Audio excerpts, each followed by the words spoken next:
Kalau kemarin kita udah buat video unboxing NJS ZX-1R ini, di video kali ini kita akan kupas tuntas mengenai helm NJS ZX-1R ini.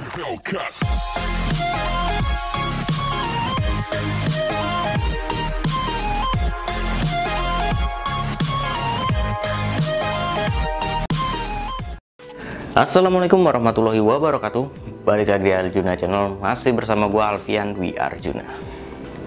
Seperti yang gue bilang di depan, kita akan kupas tuntas mengenai helm NJS ZX-1 ini sampai ke dalam-dalamnya. Sebenarnya gue mau bikin road reviewnya sendiri, terus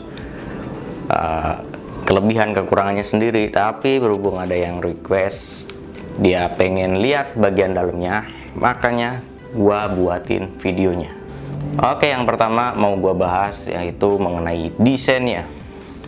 Kalau menurut gua desainnya oke, cukup oke, dan ukuran selnya juga proporsional, nggak terlalu besar, nggak terlalu kecil, pas lah. Cuman sayangnya di ZX-1R ini NJS baru buat satu ukuran sel atau satu ukuran batok. Kalau menurut gua sih sekarang udah saatnya NJS membuat variasi sel, jadi ada ukuran kecil dan besar. Sebenarnya segini sih udah cukup menurut gua. Cuman kalau ada variasi ukuran sel itu lebih baik. Kebetulan gua kemarin juga udah road review. Ya, gua tes di siang hari seperti apa feel-nya. Kalau menurut gua helm ini ringan, karbonnya benar-benar berasa ringan. Jadi gak bohongan lah, maksudnya helm karbon terkenal dengan kualitas bahan yang kuat dan ringan. Nah, di NJS ZX-1 ini bobotnya menurut data cuma 1,3 plus minus 50 gram dan benar-benar enteng ya. Kalau untuk desain dan bobot ya gue kasih nilai 9. Untuk desain sih sekitar 9 lah, tapi untuk bobotnya gue kasih 10. Ini asli enteng banget, dan ya nggak takut lah buat kalian yang perjalanan jauh, leher kalian nggak bakalan kekar karena keberatan helm. Terus yang kedua, bagian ventilasi. Ini nih minusnya di sini. Jujur aja, di helm ini untuk ventilasinya, untuk sirkulasi udaranya kurang berasa. Apalagi kalau kalian riding di malam hari, itu kurang berasa ya. Karena menurut gua mungkin ya, ventilasi di bagian atas ini terlalu dekat dengan exhaustnya. Jadi ketika angin masuk, dia akan langsung keluar dan nggak sempet nyentuh kepala. Memang sih di kecepatan 60 itu berasa di kepala, tapi ini bukan jenis helm yang adem ya. Dan menurut gua helm yang ini kan udah single visor, beda dengan ZX-1 yang double visor. Kalau menurut gua sih seharusnya adalah ventilasi di bagian atas ini supaya menambah sirkulasi. Untuk bagian depan sini sih udah oke ya, ke visor juga udah meminimalisir embun dan ya cukup berasa lah untuk di muka. Tapi di bagian atas itu kurang. Untuk ventilasi sendiri gue kasih nilai 6 deh. Terus untuk mekanisme visor, gue juga seneng banget di helm ini. Sangat smooth, bahkan nggak ada suara gredek-gredek ya. Dan tuas di depan begini menambah nilai plus menurut gua, karena beban yang dikasih di visor akan terbagi rata, jadi lebih enak lah. Beda halnya dengan yang visor tuas di samping, itu biasanya ada saat-saat kesusahan buka tutup visor. Setelah dari luar, kita mungkin move ke dalam. Ini di bagian busa. Kalau di bagian busa Sebenarnya ini nyaman, jadi ini true fit, jadi sesuai dengan ukuran yang biasa kalian pakai.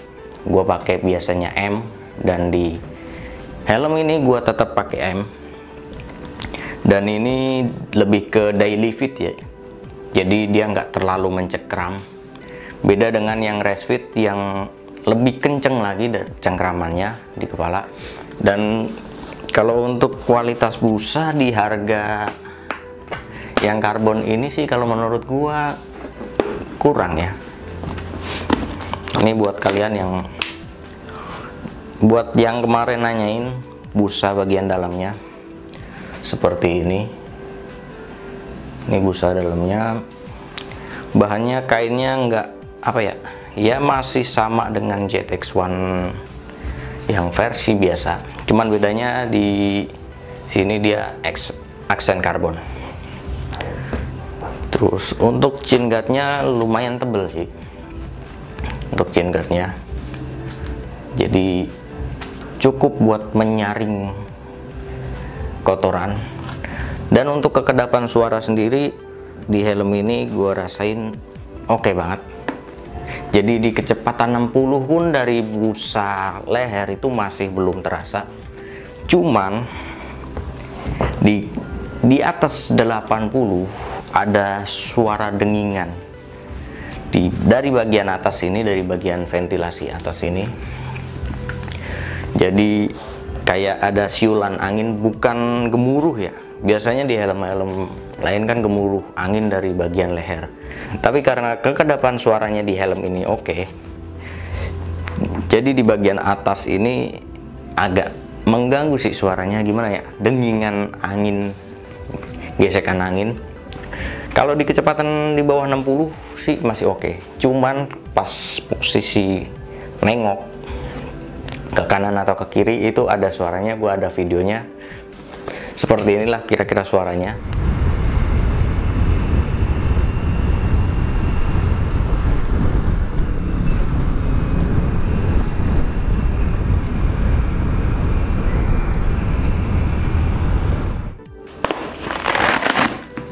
Dan untuk bagian atas juga lumayan ya, tebel,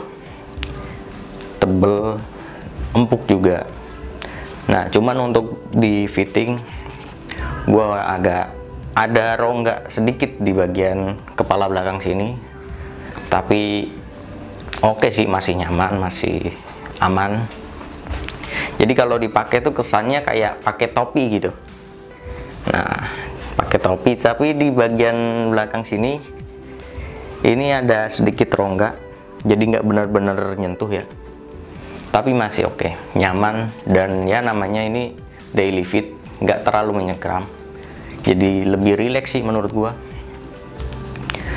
Cuman untuk kecepatan tinggi jadi kurang stabil. Mungkin kalau kalian yang pengen race fit, lebih baik kalian downsize satu ukuran sih kalau menurut gua. Cuman kalau kalian suka yang daily fit, yang agak relax gitu, kalian bisa pakai ukuran yang biasa kalian pakai. Oke, setelah dari busa, kita move ke fitur-fiturnya. Di helm ini gua senengnya fiturnya komplit sob. Jadi ada emergency quick release. Nah, bedanya emergency quick release yang aktif dan yang nggak aktif itu di bagian sininya nih.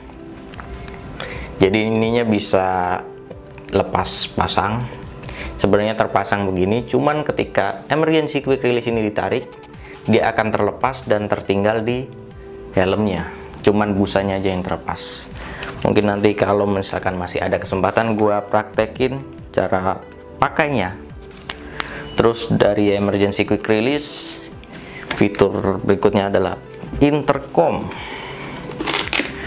Untuk speaker intercom, kalian cukup berbahagia sih yang pemakai intercom, karena ininya gede banget ini.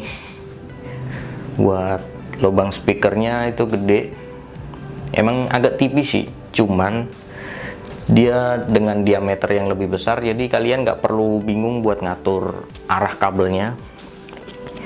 Dan di helm ini juga tali penguncian sudah double daring. Mungkin nanti gua bikinin video terpisah untuk emergency quick release nya, karena takut kepanjangan. Setelah dari intercom tadi ada yang kelupaan di bagian mekanisme ratchetnya. Yang gua suka dari NJS ini, cara buka phasernya gampang banget. Berbeda dengan helm-helm lain, ini cuman cukup ditarik tuasnya. Nah, ini udah terlepas dengan sendirinya. Jadi nggak perlu di bengkek-bengkek gitu. Cuman perlu ditekan aja. Yang sebelah sini juga sama. Jadi nggak perlu ditarik, dia akan lepas sendiri dia. Tuh. Buat ganti phasernya gampang banget. Ini udah gue bongkar nih keseluruhan. Dan untuk dalam udah, dari luar udah. Ya mungkin segitu aja sih untuk bongkar helm ini, kupas tuntas di helm NJS YTX1R ini. Kesimpulannya, buat kalian yang suka helm ringan, enteng, nggak suka helm-helm berat, mungkin helm ini bisa jadi pilihan terbaik buat kalian. Tapi buat kalian yang suka helm yang adem, yang dingin, helm ini kurang direkomendasikan. Mungkin kalau buat motoran malam masih oke lah, masih adem. Cuman kalau buat di Jakarta macet-macetan di siang hari, gue udah ngerasin panas banget sob. Ya sekian aja dari gua, kurang lebihnya gue mohon maaf. Wassalamualaikum warahmatullahi wabarakatuh.